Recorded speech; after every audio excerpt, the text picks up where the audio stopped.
galera do 8º ano, tudo bem com vocês? Que bom, né? Que massa, vocês estão bem. Graças a Deus, que todos nós estamos vivos, né? Infelizmente aí a pandemia, né? Já sucumbiu mais de 98 mil pessoas, infelizmente, mas em breve esse momento vai passar e só sei que a gente está aprendendo muito com essa doença, né? Mas, enfim, tudo isso vai passar, galera. Não adianta a gente manter a questão do medo, porque isso, quer queira que não, acaba abalando o nosso sistema emocional. Mas, por isso que existe a história, que hoje nós vamos aprender um pouquinho de história para melhorarmos o nosso comportamento na sociedade e para que a gente não retorne ao passado. Entenderam? E a gente mude a nossa realidade, mude o nosso modo de pensar, o nosso modo de agir, e que a gente seja capaz de se tornar pessoas melhores, pessoas capazes de se colocar no lugar do outro. Por meio da história, a gente consegue ter também empatia. Então, vamos lá, né? Tirar essa tristeza, saia, que vai começar a aula de história. Vamos lá. Aos anúncios, né? Aos comunicados. Semana passada, a gente encerrou o conteúdo do capítulo 4, né? Isso a gente encerrou o conteúdo do capítulo 4. Aí, a partir de hoje, a gente vai trabalhar, eu e vocês, vamos trabalhar a Revolução Industrial, capítulo 5, pessoal. Capítulo 5, Revolução Industrial, tá bom? E o que significa dizer? Significa que o outro conteúdo não vai servir mais para nós? Significa que a Revolução Francesa não vai servir mais para nós? Não. Significa que enquanto conteúdo, a gente encerrou a Revolução Francesa, mas a gente vai perceber hoje e quase todos os momentos da história que a Revolução Francesa, tá bom? Liberdade, igualdade e fraternidade vai influenciar, sobretudo, a Revolução Industrial, porque eles buscavam liberdade, igualdade e fraternidade entre todas as classes sociais, tá bom? Mas hoje eu vou trabalhar de forma específica a Revolução Francesa, do que a Revolução Industrial? Não. Eu vou dizer qual era o cenário, qual era o contexto da Inglaterra. Já estou dando uma informação. Ocorreu na Inglaterra, Revolução Industrial, Inglaterra. Então, vou mostrar para vocês qual é o panorama, como a Inglaterra estava, quem era a Inglaterra, como estava a questão econômica, a questão política e o porquê que ocorreu a Revolução Industrial na Inglaterra e não em outra região. Porque primeiro foi a Inglaterra e não a Espanha? Porque primeiro foi a Inglaterra e não a Itália ou a França? Entenderam? É justamente isso. Eu estou compartilhando aqui com vocês nosso slide. Hein? Continue, pessoal, fazendo as atividades. Não adianta apenas você assistir o vídeo se você não está fazendo a atividade. Porque o vídeo é apenas uma questão de orientação. Tá bom? É uma questão de explanação para que vocês respondam a atividade. Beleza? É por meio da atividade que vocês estão sendo avaliados. Se vocês pararem para observar, já chegaram os monitores para auxiliar vocês no processo de monitoramento. Então, qualquer dúvida, questionamento, podem enviar para os monitores de cada área, de cada disciplina. Ok? Então, façam a atividade. Professor, onde é que está essa atividade, professor? Está logo aqui abaixo, pessoal. É só você clicar assim na lateral, tem atividade aqui abaixo. Você clica na atividade e já vai te direcionar para uma outra página que vai te auxiliar. Beleza, vamos começar? Vamos lá. Então, vamos lá. O tema, o contexto da Inglaterra no alvorecer da Revolução Industrial. O contexto, você já sabe o que é, né? Trabalhar como se deu, quais são os motivos que influenciaram para a Revolução. No alvorecer significa nas vésperas. O que é que estava ocorrendo na Inglaterra nas vésperas da Revolução Industrial? Vocês vão colocar aí no capítulo 5, pessoal. Capítulo 5, página 96. Vocês vão se deparar logo com uma imagem bem bonita, ó. Pega aqui, ó. A imagem bem bonita, ó. Tá bom? A imagem bem bonita. E aí é uma imagem que vai refletir, sobretudo, como era a cidade da Inglaterra. Aqui sou o professor Marcos e segue meu e-mail. Antes de que? Da Revolução Industrial, existia, pessoal, um tipo de sistema, que era o sistema doméstico. Vocês sabem me dizer o porquê o sistema doméstico, pessoal? O sistema doméstico, porque significa dizer que no século XV existiam artesãos, produção, meios e fases. Existia a produção caseira, o ritmo do artesanato e familiar. Não se preocupe que eu vou explicar cada um dessa questão para vocês, tá bom? O sistema doméstico, quando falar sistema industrial, significa que a produção de todo e qualquer produto é na indústria, é na fábrica. Mas sistema doméstico significa que toda a produção que era produzida era na onde? Em casa. Então, a matéria-prima chegava na casa dos artesãos e eles faziam a produção. Essa produção é enviada para os meios, para uma outras casas mesmo, domicílio, e essas outras casas terminava, concluía o produto. Então, existia a produção caseira e o ritmo de artesão. Existia artesão que ficava próximo, sobretudo, para receber a matéria-prima, aí produzia uma peça de roupa. Mas só que a peça de roupa precisa de um detalhe, aí enviava aquela peça de roupa para um outro setor, para uma outra casa. Então, a produção industrial, antes de surgir as fábricas, antes de surgir as indústrias, eram feitas nas casas. Na Inglaterra, antes da Revolução Industrial, a produção era feita nas casas dos artesãos. Um elemento que eu quero deixar claro aqui para vocês. Aqui, toda vez que vocês falarem Revolução Industrial, vocês têm que pensar na questão econômica. Vocês têm que pensar no modo de produção. Porque a Revolução Industrial, ela vai se dar justamente nas indústrias, nos modos de artesãos que existiam na Inglaterra. Eu não posso pensar a Revolução Industrial de forma isolada.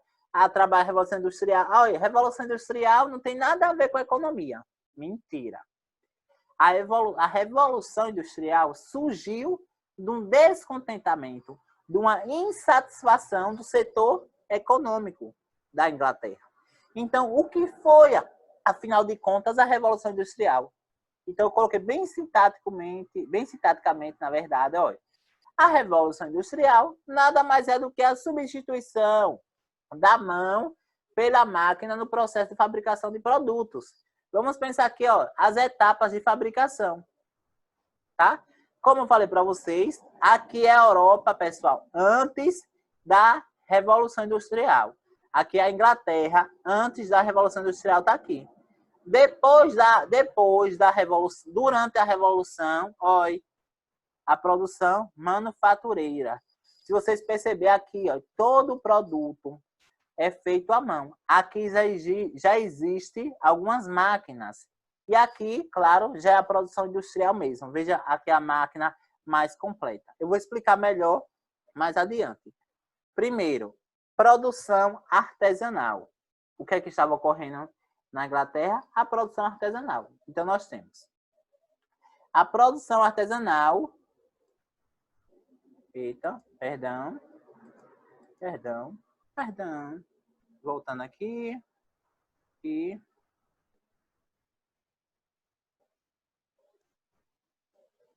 Aqui, pessoal.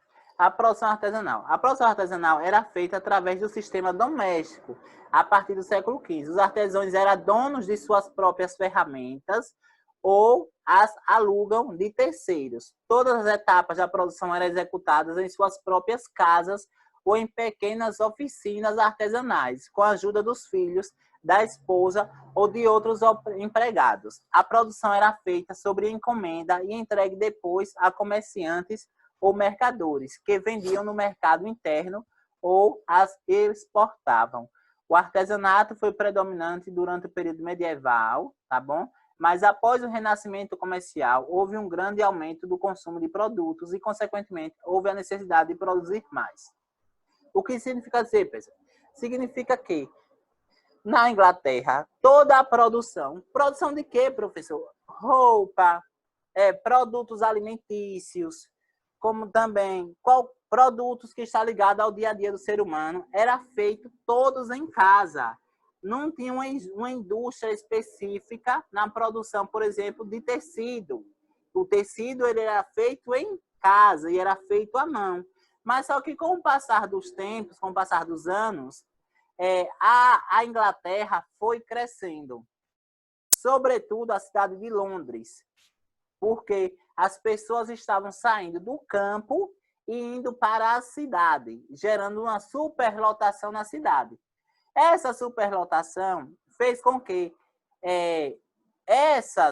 esse modo de produção fosse substituído, porque esse modo de produção já não estava mais atendendo a demanda da época. Por exemplo, se a cidade de Itabaianinha chegou novos moradores, tem diversos moradores e está superlotada.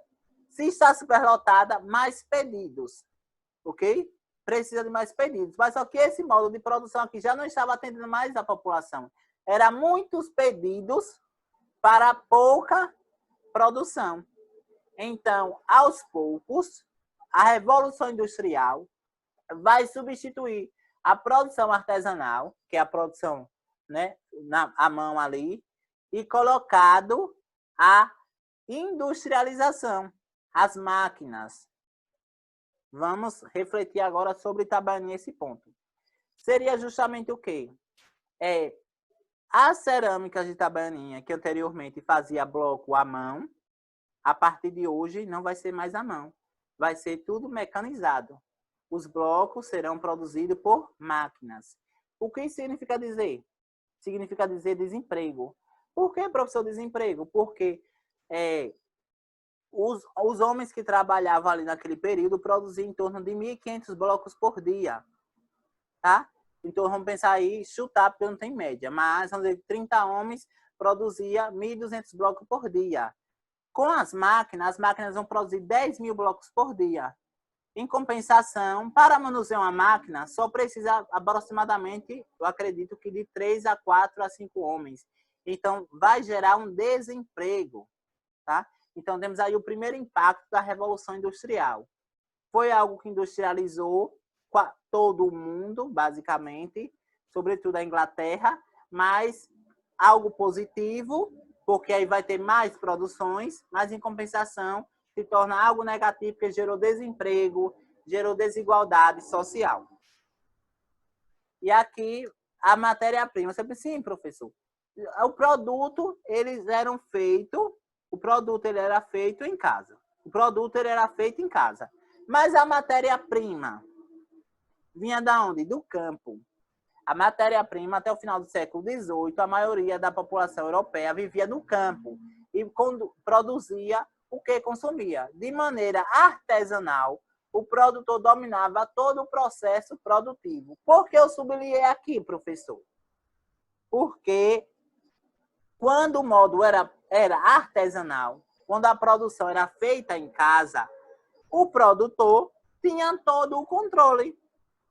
Dominava o processo produtivo. Mas só que quando foi as máquinas que passou a dominar os homens. E não os homens dominou as máquinas. As máquinas passou a dominar os homens. Porque a máquina, por mais que ela foi construída pelo homem, mas é a própria máquina que passa instruções de como o homem deve agir no seu conserto. Então, quer queira que não, de forma indireta e diretamente, as máquinas passam a controlar os homens. Quando a produção era artesanal, na Inglaterra, o homem tinha esse controle. Mas depois das máquinas, o homem acabou perdendo esse controle. E aos poucos, as pessoas que moravam no campo foram para as cidades, já que a grande maioria das pessoas moravam no campo, produzia para o seu próprio consumo.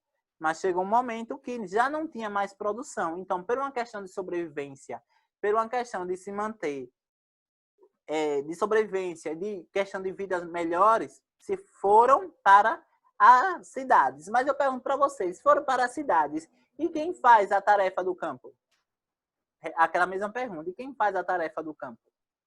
Então, as cidades pararam a produção porque o campo, na verdade, não tinha matéria-prima, porque a matéria-prima sai da onde? Do campo, sai da zona rural.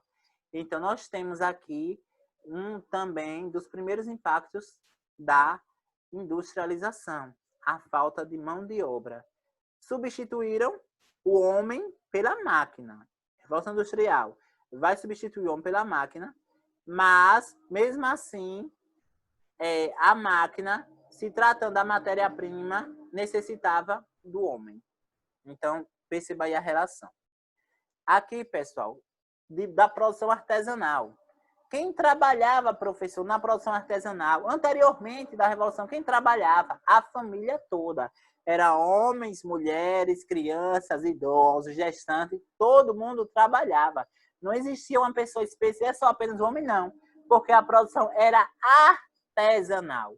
A partir do momento que vai surgir as fábricas, que vai surgir as indústrias, as mulheres, no início, serão cortadas, serão impedidas de trabalhar nesses determinados espaços, sabe? Porque aí ela vai sair de casa e vai para um outro local. E aí entra a questão do machismo, tá bom? Mas, quando era em casa, dentro de sua própria casa, trabalhava mulheres e crianças. Aqui é a produção de quê, pessoal? De sapatos. Cada artesão desse, inclusive a criança, tinha uma função. Era como se fosse, esse ficava responsável pela matéria-prima, esse daqui ficava responsável por fazer a estrutura do sapato, e esse daqui ficava responsável, se vocês param para analisar, para lixar, para dar o detalhe final. Então, por mais que a produção era feita em casa, cada artesão tinha sua própria função. E era, não, primeiro o produto passa por aqui, depois vai por aqui, depois vai por aqui. Primeiro por aqui, depois por aqui, depois por aqui. Entenderam? Mas sempre tem que seguir. Então, o que foi que ocorreu? Essa ideia foi passada para a indústria. Entenderam? Depois da Revolução Industrial. Ó, aqui é a segunda fase Aqui, na verdade, é o começo da Revolução Industrial. Aqui é apenas basicamente o antes da Revolução. E aqui já é o durante. Como assim? As máquinas já chegando nas casas. Chegaram primeiro nas casas.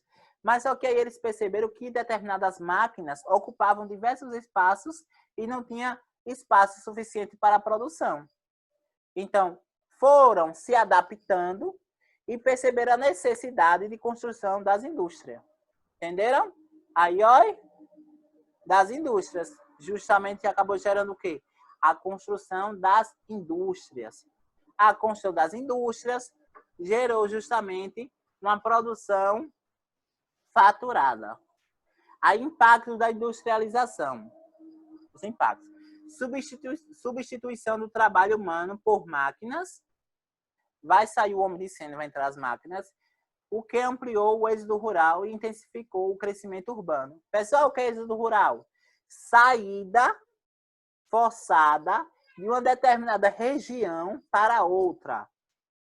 Exemplo, é você sair da zona rural porque faltou comida, porque não tem água. Aí você saiu porque você quis, não. Você saiu por uma questão de sobrevivência. Aí você vai sair daquela região e vai para uma outra região. Mas aqui você vai sair do campo e vai para a cidade. Então as pessoas estavam saindo do interior da Inglaterra e estavam indo para onde? Para Londres. Intensificando o crescimento urbano. Se as pessoas saem do campo e vai para a cidade, automaticamente cresce o quê? A zona urbana, né? Primeiro impacto. Segundo, crescimento desenfreado das cidades, acarretando favelização, marginalização de pessoas, aumento da miséria, fome e violência. Professor, por quê? Acarretando favelização. A cidade de Londres tinha capacidade suficiente para receber todos os moradores que estavam saindo do campo? Não. E esses moradores do campo, às vezes, tinham condições de comprar uma casa no centro de Londres? Não. Então, eles foram se alojando em torno de Londres. E esse processo de alojamento foi gerando ali a favelização. Favelização, pessoal, as favelas, tá bom? Mesma coisa que vai ocorrer no Rio de Janeiro. As pessoas vão sair do Nordeste pela questão da seca, lá em 1940, vai sair do Nordeste. A seca vai fazer com que essas pessoas vá para cidades grandes, sobretudo São Paulo e Rio de Janeiro. Chegando lá, Essas duas cidades não suportou a população nordestina, a população do norte e do sul, e ocorreu o quê? Pela questão de sobrevivência, tiveram que se alojar naquelas montanhas, que hoje são justamente as favelas. Entenderam? Então, a favelização. Tinha emprego para todo mundo na cidade? Não tinha emprego para todo mundo, porque as máquinas substituíram os homens. Então, quer queira que não, por uma questão, não estou justificando aqui o crime, não. Por uma questão de sobrevivência, várias pessoas passaram a roubar. Aí foi para o mundo da questão da marginalidade, né? E aumento da miséria. Se você não tem emprego, se você mora em uma área na periferia carente, e aí quer queira que não, você vai o quê? Passar o quê? Passar fome. Só se a rede solidária, tiver ali alguma rede solidária que vai ajudar, mas mesmo assim vai gerar fome. E quando gera fome, gera o quê? Violência. Se o mundo é marginal, significa que naquela região a marginalidade e a violência aumenta também. É tudo um conjunto, é um efeito dominó. A economia, se a economia vai fraca, não gera emprego. Se não gera emprego, gera desigualdade. Se gera desigualdade, gera fome. Se gera fome, gera violência, gera marginalidade. Veja como um efeito liga. Então, tudo aí é em torno da economia. Entenderam? É justamente essas características aí que eu falei para vocês que vai marcar o início da Revolução Industrial. Lembrando que não estou, pessoal, aqui trabalhando ainda de fato o que foi. Estou apresentando apenas as características anteriormente à Revolução Industrial. Mas semana que vem eu vou falar para vocês as 3 fases da Revolução Industrial. Quais foram os conflitos? Vocês acham que a população reagiu de forma positiva? Ah, eu vou perder meu emprego por a máquina? Não. Claro, houve diversos atritos, diversas confusões. Entenderam? E aqui a nossa mensagem. O tamanho do seu esforço determinará a qualidade de sua recompensa. Aí significa que, se você faz as atividades direitinho, todas as semanas, de história e todas as disciplinas, significa que automaticamente você terá um resultado positivo. Tá bom? Então, façam atividade, pessoal. Tá logo aqui abaixo. Beleza? Comente se gostou da aula. Estou aqui, olha. Somente a aluna Vitória, da Escola José Pablo, comentou. Então, a aluna Vitória, meu abraço, minha admiração e meu carinho. Continue fazendo e assistindo as videoaulas de história. Tá bom, galera? Outra coisa. Participem. Comentem aí abaixo. Quando vocês fazerem as atividades, tira um print e envia para o seu professor, para o seu monitor da escola, beleza? Façam, que em breve estaremos juntos novamente. Mando um abraço aqui para a Escola Municipal José Pablo Nascimento Costa, que está localizada no Povoado Jardim. Um grande abraço, vão ter participado muito, tá bom? Mando um abraço também para a professora Luziane, como também para a monitora que está atuando naquela região. Obrigado e fiquem em paz, meus queridos, e que façam atividade e semana que vem estaremos aqui todos juntos e misturados. Valeu, galera. Fiquem em paz, tá?